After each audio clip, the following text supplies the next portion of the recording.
فيوما في الثغى من كان منكر نوره قد جئته متفرغا. Bismillahirrahmanirrahim. Assalamualaikum warahmatullahi wabarakatuh. Seringkali manusia merasa dirinya kuat, biasanya karena memiliki jabatan, uang atau pengaruh. Merasa kebal, merasa benar sendiri, merasa tak tersentuh. Berapa banyak keyakinan hidup yang diam-diam kita sandarkan pada jabatan, pada pengaruh, pada perhitungan manusia. Quran surah Al-Fil menegur semua kesombongan itu, bahwa ketika manusia melampaui batas menjadi sombong, Allah akan menggerakkan hal kecil untuk meruntuhkan kesombongan itu. Pernahkah kita menyaksikan kekuatan besar tumbang oleh sesuatu yang sangat kecil? Pernah ada pasukan lengkap bersenjata yang sudah siap, yang memiliki kekuasaan penuh, yang memiliki kepercayaan diri untuk menang, namun runtuh. Quran surah Al-Fil mengajak kita menatap satu realitas hidup. Kekuatan besar tidak selalu menentukan kemenangan. Seperti Abraha datang menunggangi gajah, simbol kekuasaan dan superioritas. Ia merasa tak ada yang bisa menghentikannya.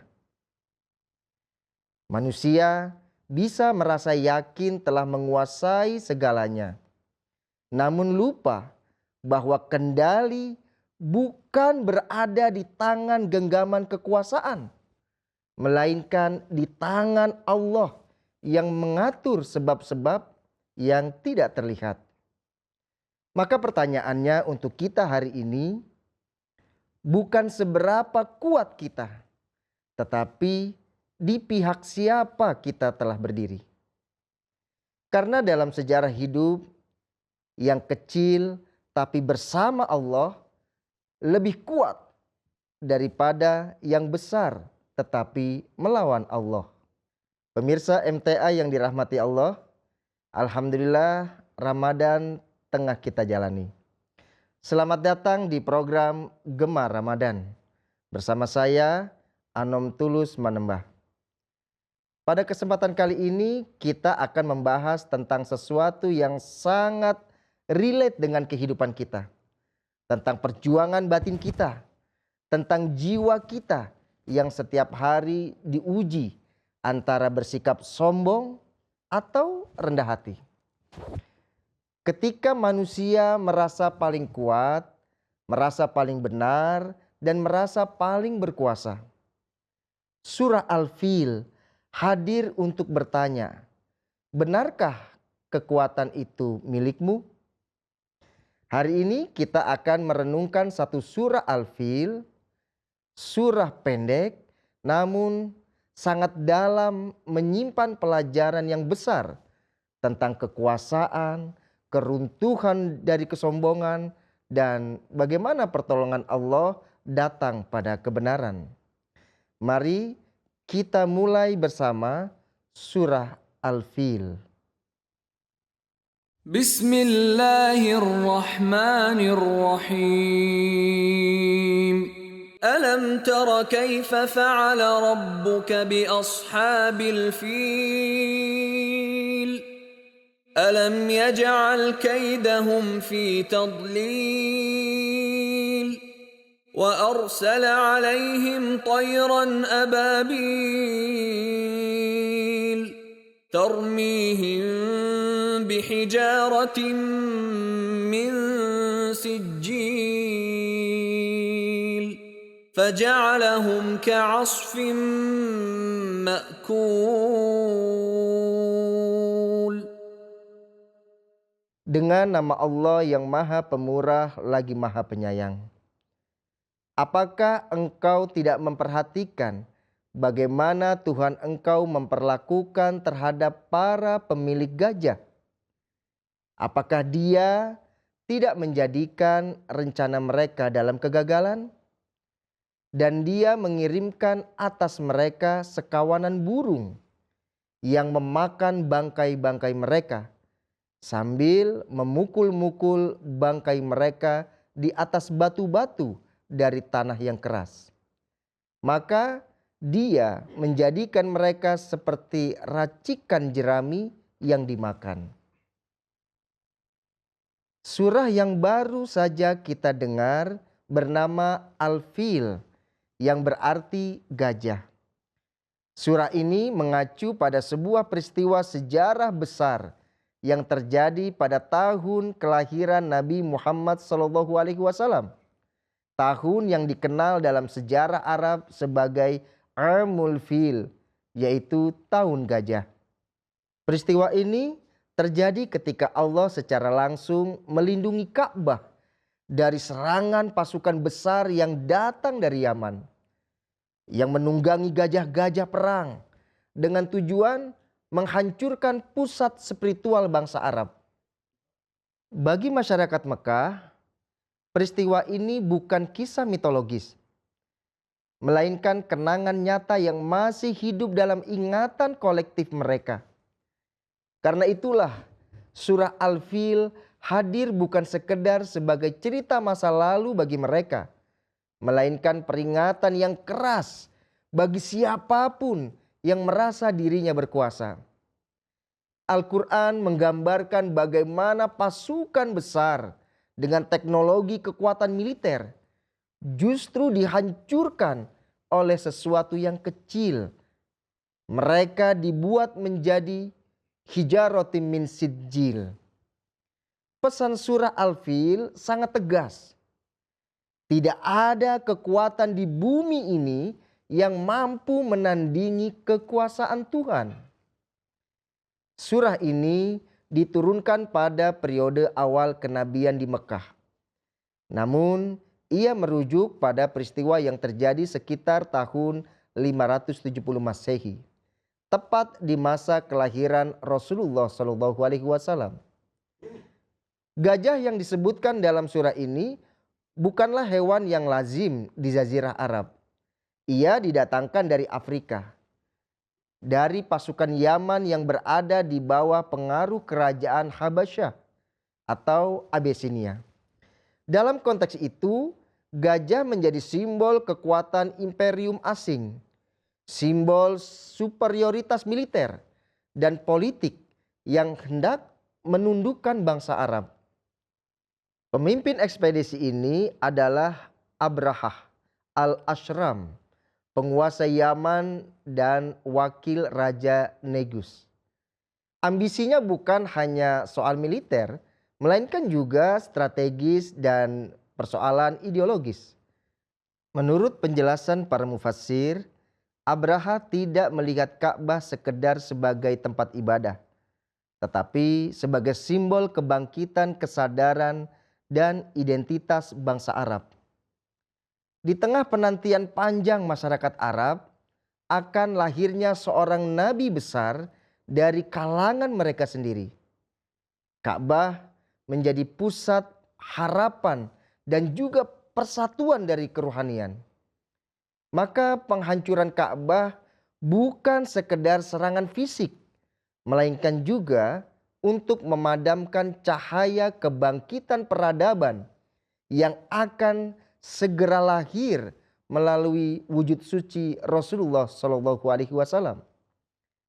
Dalam tafsir Ahmadiyah, kata Thayran Ababil dijelaskan. Kata Ababil menunjukkan kelompok-kelompok yang datang satu demi satu, dan tidak selalu menunjuk pada spesies burung tertentu. Sedangkan tentang ungkapan hijaratun min sijil disebutkan, istilah sijil digunakan dalam Al-Quran untuk menunjukkan hukuman Allah yang bersifat merusak dan menghancurkan. Dalam konteks sosial dan keagamaan saat itu, Abraha al-Ashram tidak hanya tampil sebagai panglima perang, tetapi juga sebagai agen penyebar agama dan juga untuk kepentingan politik kerajaan Habasyah. Sebagaimana dicatat dalam literatur tafsir, Abraha membangun sebuah gereja yang sangat megah di San'a bernama Al-Kulais. Tujuannya bukan semata ibadah, tetapi untuk mengalihkan pusat spiritual, ya, dan juga untuk menghilangkan ziarah orang Arab dari Ka'bah menuju ziarah ke Yaman. Namun upaya ini menjadi gagal total. Bangsa Arab tetap memandang Ka'bah sebagai jantung iman dan juga identitas mereka. Kegagalan ini melahirkan arogansi kekuatan. Dalam keadaan mabuk otoritas, Abraha kemudian menghimpun sekitar 20.000 pasukan lengkap dengan gajah-gajah perangnya dan berusaha bergerak menuju ke Mekah dengan tekad meratakan Ka'bah dengan tanah. Beberapa mil di luar Mekah, Abraha memanggil para pemimpin Quraisy sebagai utusan, maka tampillah Abdul Muthalib, pemimpin Quraisy dan juga kakek dari Hadrat Rasulullah SAW. Dialog yang terjadi menjadi salah satu pelajaran tauhid paling mendalam dalam sejarah Islam. Ketika Abraha bertanya akan maksud kedatangannya, Abdul Muthalib menjawab bahwa ia hanya meminta 200 ekor unta miliknya yang telah dirampas pasukan Abraha. Abraha terkejut dan berkata dengan heran, "Aku datang untuk menghancurkan Ka'bah, tempat ibadahmu, tetapi engkau justru meminta untamu." Jawaban Abdul Muthalib mengguncang kesombongan dari Abraha. "Aku adalah pemilik unta-unta itu, sedangkan Ka'bah mempunyai pemiliknya sendiri dan dialah yang akan melindunginya." Pernyataan ini menegaskan pemisah antara ikhtiar manusia dan juga ketetapan dari ilahi. Manusia bertanggung jawab atas apa yang berada dalam jangkauannya, sementara urusan Allah diserahkan sepenuhnya kepada Allah. Setelah itu Abdul Muthalib menasihati penduduk Mekah agar segera berlindung ke pegunungan. Seraya beliau memanjatkan doa, "Ya Allah, jangan engkau jadikan salib menang atas Ka'bah." Doa ini mencerminkan kesadaran tauhid yang murni, bahwa perlindungan sejati hanya datang dari Allah. Ketika pasukan Abraha bersiap untuk bergerak, gajah yang utama ditunggangi oleh Abraha, ia menolak melangkah maju ke arah Mekah. Bahkan gajah itu berbalik menuju ke Yaman. Allah kemudian menurunkan wabah penyakit yang cukup ganas yang dapat melemahkan pasukan gajah tersebut, menimbulkan luka-luka yang bernanah hingga mereka menjadi binasa. Dalam kondisi itu datanglah Toiron Ababil dan pasukan tersebut hancur seperti jerami yang dimakan. Sebagaimana hal itu telah digambarkan di dalam Al-Quran. Abraha sendiri tidak mati di Mekah, melainkan ia mati perlahan dalam keadaan yang sangat hina ketika ia kembali ke San'a. Sebagaimana diriwayatkan dalam literatur tafsir, Hadrat Aisyah radhiyallahu anha pernah bertemu seorang pengemis tunanetra yang dia mengaku dahulu adalah kusir gajah pasukan Abraha. Ini adalah sebuah kesaksian hidup bahwa kesombongan dunia berakhir dengan kehinaan. Al-Quran menyampaikan kisah panjang ini dalam ayat-ayat yang sangat singkat, yang padat dan juga secara fasih, untuk menegaskan suatu pelajaran yang agung. Apa itu? Manusia yang sombong itu bagaikan selemah jerami di hadapan kuasa Allah. Peristiwa ini bukan hanya hukuman, tetapi juga tanda pembuka jalan bagi kelahiran Rasulullah Shallallahu Alaihi Wasallam dan kebangkitan Islam. Dan pada akhirnya surah Al-Fil berdiri sebagai peringatan yang abadi bahwa siapapun yang menentang kehendak Allah tak akan pernah menang sebesar apapun kekuasaannya. Yang paling penting, surah Al-Fil mengoreksi paradigma kekuatan atas dasar kesombongan. Sebaliknya, Al-Quran menegaskan bahwa kekuatan yang sejati terletak pada keselarasan dengan kehendak Allah. Inilah sebabnya mengapa pasukan besar bisa runtuh, sementara komunitas yang kecil pada saat itu yang belum memiliki nabi pun tetap bisa dilindungi. Dengan demikian, surah Al-Fil berdiri sebagai teks peringatan lintas zaman bahwa kesombongan struktural selalu rapuh, bahwa agama yang dijadikan alat kekuasaan akan kehilangan legitimasi moral, dan bahwa sejarah pada akhirnya tunduk bukan pada siapa yang paling kuat, tetapi siapa yang paling benar di hadapan Allah. Ramadan adalah bulan melepas kepemilikan yang palsu. Kisah Abdul Muthalib mengajarkan kepada kita bahwa tidak semua urusan mampu kita jalani dengan kekuatan sendiri. Sebab hakikatnya kita adalah manusia yang penuh dengan keterbatasan. Ada urusan yang cukup kita serahkan kepada Allah dengan hati yang bersih dan doa yang dipanjatkan dengan kesalehan.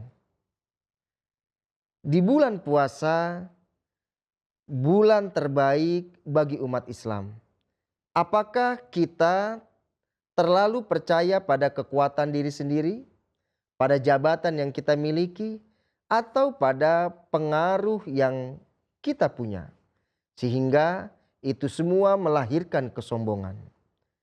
Ataukah kita meyakini sepenuhnya bahwa Allah adalah pemilik sejati dari hidup kita, tempat berlindung kita yang hakiki?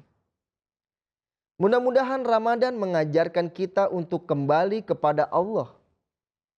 Ramadan adalah madrasah keruhanian, tempat kita belajar ulang bagaimana seharusnya kita hidup dengan cara yang benar. Mulai dari bangun malam untuk sholat, berniat kita berpuasa, menjaga sholat-sholat fardu kita tepat waktu, melakukan tadarus, memperbanyak sholat-sholat sunnah dan nafal kita, meningkatkan ibadah kita, mengendalikan diri dalam perbuatan dan juga ucapan. Kita menjadi lebih dermawan, kita memiliki rasa empati dan peduli terhadap kesulitan orang lain. Semua itu bentuk kita menjadi manusia yang lebih utuh. Puasa melatih kita menahan ego, sebagaimana Abdul Muthalib menahan diri dari kepanikannya dan memilih untuk bertawakal yang penuh dengan keyakinan kepada Allah. Ramadan adalah waktu terbaik bagi kita untuk berkata dalam diri kita, aku punya kewajiban untuk berikhtiar, tetapi Allah lah pemilik hasil dari ikhtiar itu. Ketika kesombongan yang berkuasa, maka yang lahir adalah penindasan, pemaksaan, dan juga akan menghasilkan kehancuran sosial, sebagaimana yang terjadi pada pasukan Abraha yang membawa agama dengan kekerasan, Sebaliknya, Ramadan seharusnya mendidik masyarakat untuk menurunkan ego kolektif, untuk menguatkan rasa empati, dan juga untuk mengedepankan keadilan. Kehancuran pasukan gajah menjadi peringatan sosial yang keras bagi kita, bahwa kekuatan bangsa tanpa akhlak hanya akan melahirkan kerusakan. Puasa seharusnya menjadikan kita tidak boleh memaksakan kehendak, tidak boleh merendahkan mereka yang lemah, dan tidak menjadikan agama sebagai alat dari kekuasaan. Masyarakat yang menjalani Ramadan dengan benar adalah masyarakat yang kuat dalam nilai, bukan dalam penindasan. Secara spiritual, surah Al-Fil menegaskan bahwa Allah menjaga kehormatan agamanya dengan caranya sendiri. Lihatlah, ketika Abdul Muthalib mengosongkan Mekah dan berdoa, janganlah salib dibuat menang atas Ka'bah. Ia sedang mengajarkan bahwa doa yang lahir dari ketulusan lebih kuat daripada pasukan manapun. Wabah penyakit, kehancuran pasukan, dan kisah burung ababil menunjukkan bahwa pertolongan Allah datang dengan cara yang tidak pernah bisa diprediksi oleh kita. Ramadan adalah bulan keyakinan akan pertolongan itu. Bulan ketika doa-doa diangkat dan ketergantungan kepada Allah sedang dimurnikan. Bahkan kesaksian Hadrat Aisyah radhiyallahu an tentang kusir gajah yang berakhir sebagai pengemis tunanetra menjadi bukti sejarah bahwa kesombongan dunia berakhir dalam kehinaan. Sementara ketundukan kepada Allah melahirkan kemuliaan yang abadi. Di bulan ini kita diajak bertanya pada diri kita sendiri. Berapa banyak keyakinan kita yang kita sandarkan pada jabatan, pada pengaruh, pada perhitungan manusia. Seperti Abraha, manusia bisa merasa yakin karena telah menguasai segalanya. Namun ia lupa bahwa kendali sejarah bukan berada pada tangan yang menggenggam senjata, yang menggenggam kekuasaan, melainkan di tangan Allah yang mengatur segala sesuatu yang tidak bisa kita lihat. Ya Allah, di hadapan-Mu kami mengakui, seringkali kami lebih percaya pada kekuatan kami daripada kepada kehendak-Mu. Kami membangun rencana, namun kami lupa bahwa Engkaulah pemilik arah dan akhir dari rencana itu. Maka di bulan Ramadan ini, lembutkanlah hati kami, agar kami tidak menjadi sombong ketika kami mulai kuat, dan tidak putus asa ketika kami merasa lemah. Amin. Allahumma amin. Pemirsa MTA yang dirahmati Allah Ta'ala, demikianlah episode Gemar Ramadan kali ini. Saya Anom Tulus Manembah dan segenap kru MTA yang bertugas undur diri sampai berjumpa di dalam pembahasan surah Al-Quran berikutnya. Jazakumullah ahsanal jaza. Wassalamualaikum warahmatullahi wabarakatuh.